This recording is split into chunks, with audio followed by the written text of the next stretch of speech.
Hello everyone, आपका स्वागत है मेरे चैनल फुजोशिला में। आप लोग कैसे हैं? आई होप कि आप लोग ठीक होंगे। तो बहुत समय के बाद मैं इस चैनल पर एक स्टोरी शेयर कर रही हूँ। ये वन शॉट स्टोरी है। हाँ, वन शॉट इसलिए क्योंकि इसके 2 या 3 ही पार्ट आएंगे, उससे ज़्यादा नहीं आएंगे। मैंने आपको पहले ही कहा था कि मैं इस पर वन शॉट ही स्टोरी लाऊँगी और लॉन्ग स्टोरीज़ नहीं लाऊंगी। अगर आपको मेरी लॉन्ग स्टोरी सुननी है, वांगशंग सुननी है या शांगवांग सुननी है, तो आप मेरे फर्स्ट चैनल जिसका नाम है योर फुजोशी 2, उस पर जाकर मेरी वो सारी स्टोरी सुन सकते हैं। ओके, तो ये मैं इस स्टोरी के बारे में बता देना चाहती हूँ आपको कि ये कोई ओमेगा वर्स स्टोरी नहीं है। इसमें आपको ओमेगा अल्फ़ा बीटा के कोई कॉन्सेप्ट देखने को नहीं मिलेगा। ये 2 बॉयज़ की ही कहानी है। ओके, इसमें जो है हमारा यंगर लांगवांग जी होता है, जिसकी शादी उसके गगा विभूषण से कर दी जाती है, जो कि उसको नहीं पता कि क्यों कर रहे हैं उसके पेरेंट्स या फिर उसके गगा के पेरेंट्स। लेकिन वो बहुत खुश होता है क्योंकि उसे अपने गगा बहुत ही ज़्यादा पसंद होते हैं। लेकिन दूसरी साइड विभूषण का अलग ही रिएक्शन होता है। वो शादी कर तो लेता है, पर वो वांग जी को एज अ उसका हस्बैंड नहीं देख पाता, क्योंकि वो हमेशा से उसे एज अ उसका यंगर ब्रदर ही ट्रीट करता हुआ आया था। लेकिन अनजाने में ही किसी रीज़न के कारण उसकी और वांग जी की शादी हो जाती है, और इस वजह से अब जिसे वो अपना छोटा भाई मानता था, उससे अब उसका रिश्ता जुड़ गया है और एज अ वो उसका हस्बैंड बन चुका है। पर अभी भी वो वांग जी के करीब नहीं जाता। वो उसे एज अ उसका ब्रदर ही ट्रीट करता है, और वांग जी को भी इससे कोई दिक्कत नहीं होती, क्योंकि अभी वांग जी की एज कम है। तो मैंने थोड़ा सा स्टोरी बता दिया है आपको, बाकी का आप स्टोरी में ही सुन लीजिएगा कि आगे क्या क्या होगा। विंग कब वांग जी को एज अ उसका हस्बैंड एक्सेप्ट करेगा। ओके, तो चलिए हम अपनी स्टोरी की स्टार्टिंग करते हैं। यहाँ पर हमें एक शख्स को दिखाया जाता है जो कि चेयर पर बैठा हुआ था। उसने अपने चिन को अपने हाथों पर रखा हुआ था और सामने खड़े 2 लोगों की बस बातें सुना जा रहा था। फाइनली जब वो दोनों शख्स अपनी बातें कंप्लीट करते हैं, वो शख्स उनकी तरफ घूर कर देखता है और कहता है, क्या आपको लगता है कि ये सही रहेगा? मैं उसे अपना छोटा भाई मानता हूँ और आप लोग उसके साथ मेरी वेडिंग, आप लोगों ने ऐसा सोच भी कैसे लिया? मॉम, डैड, मैं ये नहीं करूँगा। तभी चांग से विंग से कहते हैं, विंग देखो, मुझे पता है तुम्हारे लिए ये मुश्किल है, पर बेटा हमारी बात समझो, ये चीज़ हमारे लिए भी मुश्किल है। तुम जानते हो ना, तुम्हारे अंकल और आंट की हालत, वो अब वैसे नहीं रहे जैसे पहले थे, और वांग जी वो अकेला पड़ जाएगा। विंग, तुम चाहते हो कि वांग जी अकेला पड़ जाए और सफ़र करे? तुम्हें पता है ना, वो जब अकेला पड़ जाएगा तो उसके रिलेटिव्स उसको नहीं छोड़ेंगे। विंग, तुम क्या चाहते हो वांग जी ये तरीके से बर्बाद हो जाए, उसके रिलेटिव्स उसे कच्चा चबा जाए? विंग कहता है, डैड। तभी वी चंग से कहते हैं, नहीं देख सकते ना, इसलिए कह रहा हूँ, तुम्हें ये करना ही होगा। विंग कुछ कहने वाला था, तभी कांग से सनन बोलती है, विंग बेटा प्लीज़ मान जाओ, हमारे लिए नहीं, अपने अंकल आंटी के लिए नहीं, वांग जी के लिए मान जाओ। तुम तो उससे बहुत प्यार करते हो ना? हाँ, वो तुम्हारे बहुत करीब है, उसके लिए मान जाओ, तुम्हें उससे वेडिंग करनी ही होगी। तभी विंग कहता है, पर ये मेरे लिए बहुत मुश्किल है, मैं कैसे? उसे तो पता भी नहीं होगा, वो तो अभी बस 15 साल का है और मैं बस 25 साल का। तभी वी चांग से कहते हैं, विंग ध्यान मत दो इन सब चीज़ों पे, अभी ज़रूरी है वांग जी को बचाना। तुम्हारे अंकल और आंट अब ज़्यादा देर तक नहीं रह पाएंगे, उनकी ये आखिरी इच्छा है, प्लीज़ इसे पूरा करो। वो चाहते हैं कि तुम उनके बेटे को संभालो उनके बाद। विंग प्लीज़, तुम्हारे अंकल और आंट ने तुमसे बहुत प्यार किया है, कि तुम उनकी ये लास्ट विश भी पूरी नहीं कर सकते? विंग जब ये सुनता है, उसके आंखों से आंसू निकलने लगते हैं। विंग कहता है, मॉम डैड। कांग से सन कहती है, प्लीज़ विंग। विंग जो कि अब हार मान जाता है और कहता है, ठीक है, मैं तैयार हूँ। ये सुनते ही कांग से सरन और वी चांग से दोनों ही खुश हो जाते हैं, और अब यहाँ से सीन पलटता है और हमें 2 लोगों को दिखाया जाता है जो कि व्हील चेयर पर थे, और वो जो कि गहरी गहरी सांसें ले रहे थे। उनमें से जो लेडी थी, वो अपने पीछे वाली लेडी जो कि कांग से सरन ही थी, उसके हाथों को पकड़ती है और कहती है, मैं बहुत खुश हूँ, तुमने ये कैसे किया? मुझे तो लगा था वो नहीं मानेगा। तभी कंसरन नीचे झुकते हुए कहती है, कैसे नहीं मानता, आखिर तुमने उसे अपने बेटे की तरह रखा है और ये तुम्हारी इच्छा है, उसे तुम्हारी इच्छा पूरी करनी ही होगी। और वैसे भी वो वांग जी को ऐसे नहीं छोड़ सकता। तुम चिंता मत करो, हम हैं, हम वांग जी के साथ हमेशा रहेंगे। मैडम लैन अपनी दोस्त को देखती है और फिर कहती है, तुम्हारा शुक्रिया, बहुत बहुत शुक्रिया। और उनकी आंखों से आंसू निकल जाते हैं।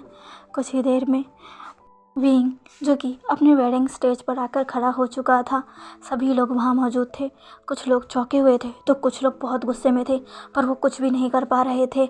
वो क्या करते, उन्हें कुछ समझ नहीं आ रहा था कि सब अचानक हुआ। और फाइनली सामने का डोर ओपन होता है और एक लड़का जो कि वाइट सूट में अपने हाथों में फूल लिए हुए आगे बढ़ रहा था। उसके सामने जो शख्स था उसे देखकर वो बहुत खुश था, क्योंकि ये शख्स उसके दिल के बहुत करीब है, इससे वो बहुत प्यार करता है। सामने वाला शख्स उसकी दुनिया है, उसके वीगा जिनसे वो बहुत प्यार करता है, उनके साथ खेलता है। उसके वीगा बहुत अच्छे हैं और उसकी मॉम डैड ने कहा है अब से वो अब उसके वीगा के साथ ही रहेगा। वो तो बहुत खुश है, बस उसे ये सब चीज़ें करनी है, यानी कि वीगा से शादी के बाद वो अपने वीगा के साथ ही रह पाएगा। इस चीज़ से वो बहुत खुश है, बहुत बहुत बहुत ज़्यादा। इसलिए वो आगे बढ़ रहा है अपनी उस बड़ी सी स्माइल के साथ। और विंग, जो कि वांग जी को देख रहा है, उसके चेहरे की उस खुशी को देख रहा है, पर वो बिल्कुल खुश नहीं है, क्योंकि वो जानता है कि ये खुशी इसलिए है क्योंकि वो पूरी बात नहीं जानता। विंग, जो कि कुछ नहीं कहता, बस मन में कहता है, मैं तुम्हें प्रोटेक्ट करूँगा, सबसे करूँगा, तुम चिंता मत करना। विंग यही सब सोचते हुए वांग जी को देखकर एक छोटी सी स्माइल करता है, और वांग जी जब भी देखता है तो उसकी स्माइल और बड़ी हो जाती है और वो जल्दी से अपने गगा के सामने आकर खड़ा हो जाता है। जैसे ही वो आता है, विंग उसे देखता है, ये कितना मासूम है। वांग जी विंग को देखकर कहता है, गगा देखो ना मैं कैसा लग रहा हूँ। तभी विंग कहता है, बहुत सुंदर। वांग जी जो कि हंसता है और कहता है, गगा वैसे आप भी बहुत हैंडसम लग रहे हो। गगा कितनी अच्छी बात है ना, हमारी शादी हो रही है, अब हम दोनों साथ रहेंगे, अब आप मुझे छोड़कर वापस यूएस से भी नहीं जाओगे, और अगर आप जाओगे ना तो मामा ने कहा है कि आपको मुझे भी ले जाना पड़ेगा। विंग जब ये सुनता है तो वो हंसता है और कहता है, बिल्कुल सही कहा है उन्होंने। वांग जी ये सुनकर स्माइल करता है और फिर प्रीस्ट आ जाते हैं और कहते हैं, अब आप दोनों एक दूसरे के हाथों को पकड़कर अपने वेडिंग वाव लेना स्टार्ट कर सकते हैं। विंग जब ये सुनता है तो वो अपने हाथों को आगे बढ़ाता है। वांग जी ये देखता है, फिर विंग स्माइल करता है और कहता है, लंजा चलो अपना हाथ दो। वांग जी जब ये सुनता है तो जल्दी से अपने हाथों को विंग के हाथों में दे देता है और फिर प्रीस्ट वाउस बोलना स्टार्ट करते हैं। विंग अपनी वाउस लेता है जिसमें वो कहता है, मैं द लान वांग जी को अपना वेडिड हस्बैंड एक्सेप्ट करता हूँ। मैं पूरी ज़िंदगी द लान वांग जी का साथ निभाऊंगा, मैं उसे प्रोटेक्ट करूँगा और उसे कभी छोड़कर नहीं जाऊंगा। जैसे ही वांग जी ये सुनता है वो बहुत खुश हो जाता है और इधर दूसरी तरफ दोनों के ही पेरेंट्स बहुत खुश हो जाते हैं। वांग जी के पेरेंट्स की आंखों में तो आंसू आ जाते हैं, जो कि अपने बच्चे की वेडिंग देख रहे थे, जिसकी उन्होंने ऐसी उम्मीद नहीं की थी, और अब उन लोगों के पास ज़्यादा वक्त भी नहीं था। वो लोग अपने बेटे की वेडिंग ऐसे देख रहे थे, उन्होंने कभी इमेजिन नहीं किया था। अब प्रीस्ट वांग जी को उनके वाउस लेने को बोलता है, तब वांग जी कहता है, मैं भी गगा के साथ ही रहूँगा और पूरी ज़िंदगी उनका साथ निभाऊँगा और मैं उन्हें अपना हस्बैंड एक्सेप्ट करता हूँ। इतना कहकर वांग जी हंसता है और विंग बस स्माइल करता है। प्रीस्ट अब दोनों के ही वेडिंग को कंप्लीट कर कहते हैं, अब आप दोनों एक किस के साथ इस वेडिंग को लॉक कर सकते हैं। जैसे ही विंग ये सुनता है वो थोड़ा नर्वस हो जाता है, वो वांग जी को किस नहीं कर सकता, बिल्कुल भी नहीं। पर वांग जी जो कि जैसे ये सुनता है वो ब्लश करने लगता है, क्या उसके गगा उसे सच में किस करेंगे। वांग जी विंग की तरफ देखने लगता है और शर्माने लगता है, लेकिन तभी विंग वांग जी के पास जाकर उसके फोरहेड पर किस कर देता है और उन दोनों की वेडिंग कंप्लीट हो जाती है।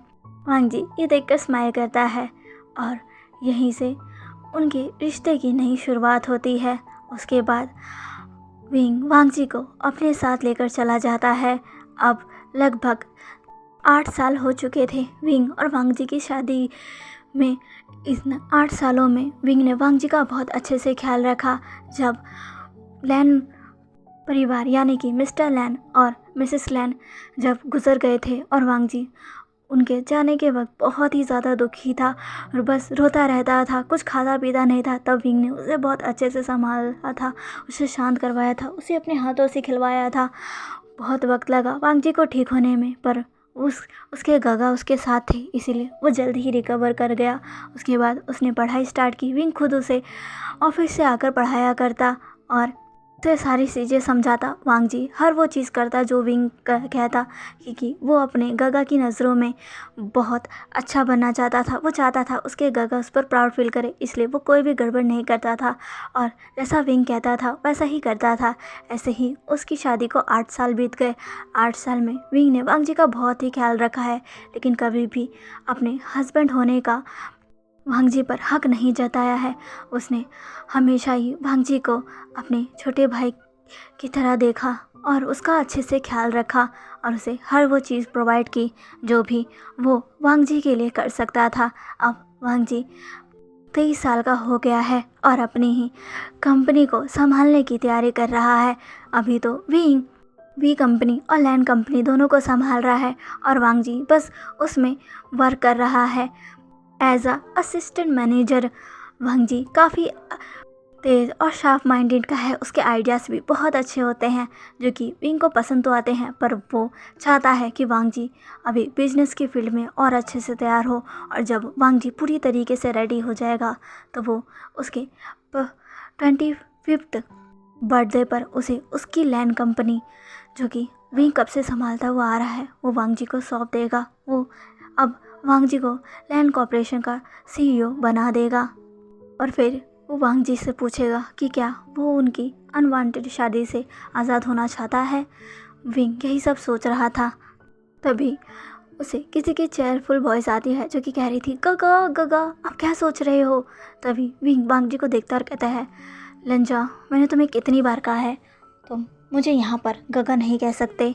तभी वांग जी कहता है, हाँ गगा मुझे पता है, आप मुझे कब बार बार क्यों बताते रहते हो, मुझे पता है, लेकिन अभी यहाँ पर कोई नहीं है इसलिए मैंने आपको गगा कहा।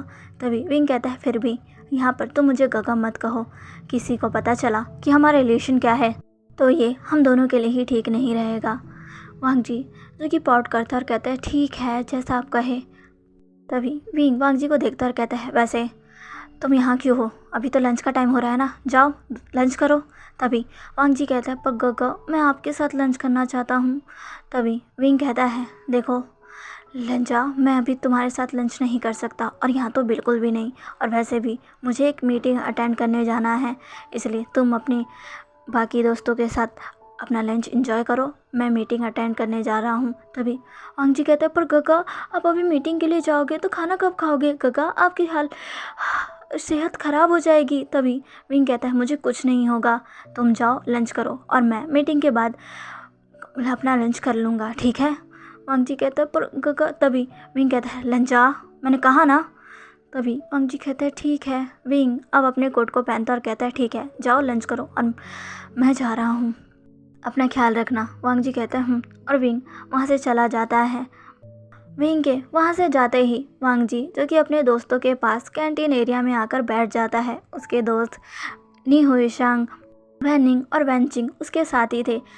वैनचिंग जब वांग जी को ऐसे उदास देखती है तो वो कहती है, क्या हुआ वांग जी तुम इतने उदास क्यों हो, क्या फिर तुम्हारे गगा ने तुम्हें डांटा। तभी वांग जी कहता है, मेरे गगा मुझे कभी नहीं डांटते। तभी वैनचिंग कहती है, अच्छा तो फिर तुम्हारा इतना मुँह इतना लटका क्यों है। तभी वांग जी कहता है, गगा ने अपना लंच नहीं किया, गगा की ऐसे सेहत ख़राब हो जाएगी। तभी वैनचिंग कहती है, तुम अपने गगा की बहुत चिंता करते हो। तभी वांग जी स्माइल करता और कहता है, करूँ भी क्यों ना, आखिर वो मेरे लवली हस्बैंड जो है तभी न्यूहसन कहता है, और सीरियसली वांग जी, सच में तो तुम्हारे काका तुम्हारे हस्बैंड हैं? तभी वांग जी कहता है, हाँ बिल्कुल, मेरे काका मेरे हस्बैंड है, और तुम्हें पता है मेरे काका बहुत हैंडसम है। तभी न्यूसन कहता है, कभी मिलवाओ ना, मुझे भी देखना है। तभी वांग जी कहती है, हाँ और मुझे भी। वांग जी कहता है, ज़रूर, पर मैं तुम्हें उनसे तभी मिलवाऊंगा जब गगा इस बात की इजाज़त देंगे। अभी मैं उनके बारे में किसी को नहीं बता सकता, बस तुम लोगों को पता है कि मेरे गगा है और उन्हीं से मेरी मैरिज है, बाकी किसी को नहीं पता। तभी वंचिंग कहती है, हाँ हाँ, और हम किसी को नहीं बताएंगे। वैसे तुम्हारे गगा और तुम्हारे बीच का रिलेशन कैसा है? वांग जी कहता है, मतलब? तभी वंचिंग कहती है, उस वांग जी, तुम सच में ऐसे हो या तुम दिखावा कर रहे हो? वांग जी कहते हैं, क्या? तभी वंचिंग कहती है, तुम समझे नहीं? वांग जी कहते हैं, क्या? हुई संग जो कि हंसता और कहता है, तुम सच में नहीं समझे? वांग जी, वो पूछ रही है कि क्या तुम्हारे काका और तुम? तभी वांग जी कहता है, हाँ। तभी न्यूसेंग कहता है कि तुम्हारे काका और तुमने कभी वो सब किया है? तभी वांग जी कहता है, क्या? तभी हुईसंग कहता है, अरे वही जो हस्बैंड वाइफ के बीच में होता है, मतलब कि वो सब, मतलब तुमने अपने काका को कभी किस किया है? वांग जी इस पर मुस्कुराता है और कहता है, हाँ बिल्कुल। तभी सभी एक्साइटेड हो जाते हैं। वांग जी पूछती है, कब? तभी वांग जी मुस्कुराते हुए कहती है, अपने वेडिंग वाले दिन मेरे गगा ने मेरे फोरहेड पर किस किया था। सभी ये सुनकर हैरान हो जाते हैं और वांग जी की तरफ शौक भरी नज़रों से देखने लगते हैं। तभी वैनचिंग कहती है, वांग जी। वैनिंग जगह हंसने लगता है और हुसैन कहता है, अरे हम इसकी बात नहीं कर रहे। वांग जी, तुम इतने बड़े हो चुके हो, अभी असिस्टेंट मैनेजर की पोस्ट पर काम कर रहे हो, फिर भी तुम ऐसे क्यों हो? तुम कुछ भी नहीं समझे कि तुम और तुम्हारे गगा कभी इंटीमेट नहीं हुए? वांग जी जैसे ये सुनता है, उसके एयर, उसके चेक्स रेड हो जाते हैं और वो कहते हैं कि क्या बात कर रहे हो? तभी वंची कहती है, ओ सीरियसली वांग जी, तुम और तुम्हारे गगा इतने सालों से मैरिड है और तुमने कभी अपने गगा के साथ, वो तो तुम्हारे हस्बैंड है ना? तभी वांग जी कहता है, हाँ लेकिन मैंने कभी ऐसा सोचा ही नहीं, और गगा भी शायद वैसा नहीं सोचते। तभी वंचिंग कहती है, क्या तुम्हारे गगा तुम्हें पसंद नहीं करते? वांग जी जैसे ये सुनता है, वो वंचिंग की तरफ देखकर कहते हैं, क्या? तभी न्यूसेंग कहता है, हाँ मुझे भी यही लगता है। क्या तुम्हारे गगा को तुम्हें इंटरेस्ट नहीं है? वांग जी, तुम इतने सालों से मैरिड हो और तुम दोनों के बीच कुछ नहीं हुआ? सीरियसली वांग जी? वांग जी जो कि कहता है, हाँ नहीं हुआ। तभी वैनिंग कहता है, गाइस तुम वांग जी से ये सब क्या पूछ रहे हो? तुम्हें ये सब उससे नहीं पूछना चाहिए। तभी वंचिंग कहती है, हाँ तुमने सही कहा, चलो हम अपना लंच करते हैं। वांग जी, अब तुम भी लंच कर लो, इन सब बातों पर ध्यान मत दो। वांग जी कहता है, पर हुईसंग और वंचिंग की बातें वांग जी के दिल में घर कर गई थी कि उसके गगा सच में उसे पसंद नहीं करते। उसके गगा कभी भी इतने सालों में उसके पास कभी नहीं आए। उसे अपने गगा के साथ रहकर कभी ये फील नहीं हुआ कि वो उसके हस्बैंड है। वांग जी ने हमेशा विंग को एज अ उसका गगा देखा और विंग ने भी हमेशा उसे एज अ उसके यंगर ब्रदर की तरह ही ट्रीट किया। मैरिड होने के बाद भी दोनों के बीच मैरिज जैसा कुछ भी नहीं है। वांग जी यही सब सोच रहा था और अपना लंच कंप्लीट करता है। लंच कंप्लीट करने के बाद सभी लोग अपने वर्क पर चले जाते हैं। वांग जी जो कि 1 घंटे से विंग को ही देख रहा था कि कब विंग आएगा, उसने लंच किया होगा कि नहीं, उसे बहुत चिंता हो रही थी। करीब 1 घंटे बाद विंग आता है। विंग को देखकर वांग जी खुश हो जाता है, उसके पास जाना चाहता था, लेकिन तभी एक पर्सन को वो देखता है तो उसे बहुत गुस्सा आ जाता है। ये वांग लिंगजिया थी जो कि हमेशा ही विंग के आगे पीछे घूमती रहती है और वो वांग जी को बिल्कुल भी नहीं पसंद। वांग जी जो कि उसे देखकर मुंह बनाता है और वांग लिंगजिया विंग के साथ उसके कैबिन में चली जाती है। वांग जी जैसे बहुत गुस्सा आता है, वो एक फाइल उठाता है और विंग के कैबिन की ओर जाने लगता है। तभी न्यूसेंग उसे रोकता है और कहता है, वांग जी कहाँ जा रहे हो? तभी वांग जी कहता है, वो बॉस को ये फाइल देनी थी, इसमें उनके सिग्नेचर चाहिए, मैं बस उनके सिग्नेचर लेकर आता हूँ। तभी हुसैन कहता है, ठीक है, और इतना कहकर हुसैन वहाँ से चला जाता है। वांग जी जो कि जल्दी से विंग के कैबिन की ओर भागता है, वो ये नोटिस भी नहीं करता कि वो ऑफिस में है। उसका बॉस है विंग इस वक्त, तो उसे डोर नॉक कर कर आना चाहिए, लेकिन नहीं, वो सीधा डोर ओपन करता है और अंदर चला जाता है। लेकिन जो वो सामने देखता है उससे वो पूरी तरीके से शॉक हो जाता है। वांग लिनजुआओ विंग की लैब में थी और विंग और वो बस एक दूसरे को देख रहे थे।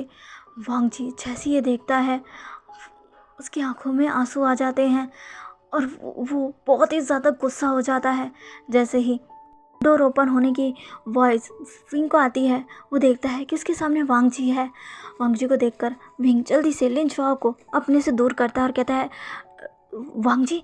वांग जी जो कि कहता है आई एम सॉरी सर, मुझे नौकर कराना चाहिए था, मैं बस ये फ़ाइल देने आया था, इसमें आपके सिग्नेचर चाहिए, आप प्लीज़ इन्हें साइन कर दीजिएगा। और इतना कहकर वांग जी उस फाइल को उनकी टेबल पर रखकर वहाँ से जल्दी से भाग जाता है और भाग कर सीधा वो वॉशरूम की तरफ चला जाता है।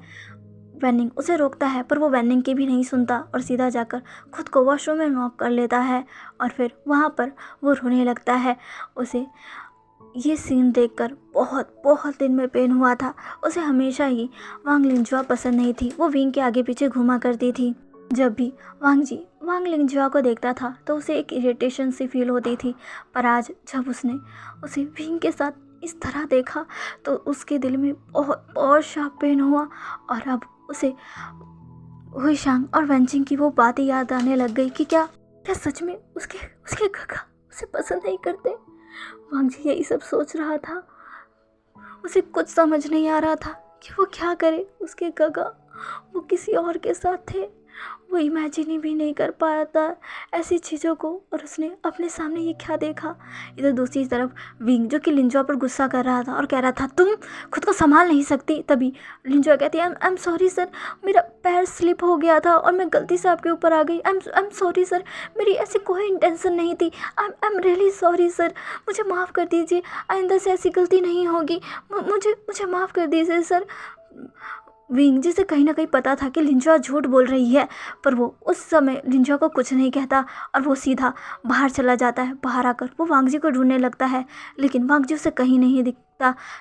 अपने बॉस को देखते ही सारे एम्प्लॉयज़ जो कि विंग को देखते हैं सभी अपने काम में ध्यान देने लग गए थे। तभी विंग हुईसंग के पास आकर कहता है असिस्टेंट मैनेजर लांगवांग जी कहाँ हैं। तभी हुईसंग कहता है वो वॉशरूम में गए हैं। तभी विंग कहता है ठीक है, जब वो आ जाए तो उन्हें बोलना मेरे कैबिन में आए। इतना कहकर विंग वहाँ से चला जाता है और हुईसंग शॉक हो जाता है, क्या अगर बॉस को असिस्टेंट मैनेजर लांगवांग जी को बुलाना ही था तो वो तो उन्हें कॉल कर भी बुला सकते थे या किसी के थ्रू मैसेज भेज सकते थे, वो यहाँ खुद क्यों आए। किसी को ये समझ नहीं आया, वेनचिंग को भी नहीं।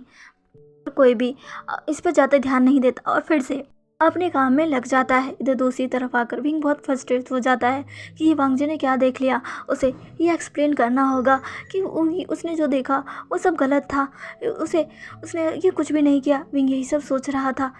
तभी विंग के मन में ख्याल आता है कि वो वांग जी को जस्टिफिकेशन क्यों देगा वो, आखिर वो क्यों कहेगा कि ये सब उसकी गलती नहीं थी, आखिर क्यों कहेगा। उसके और उसके एम्प्लॉयज़ के बीच में क्या हुआ है क्या नहीं, उसके बारे में वो वांग जी को बताए कि ये ज़रूरी है।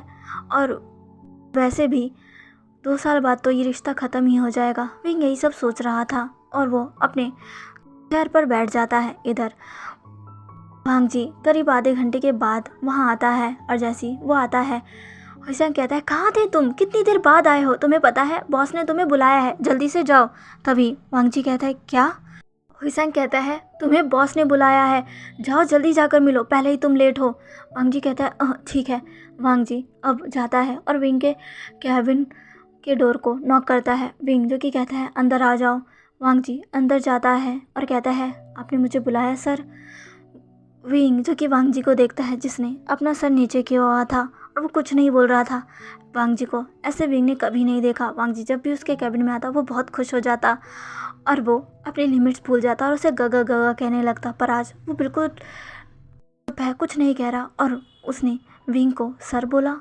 विंग इस देखकर शॉक था।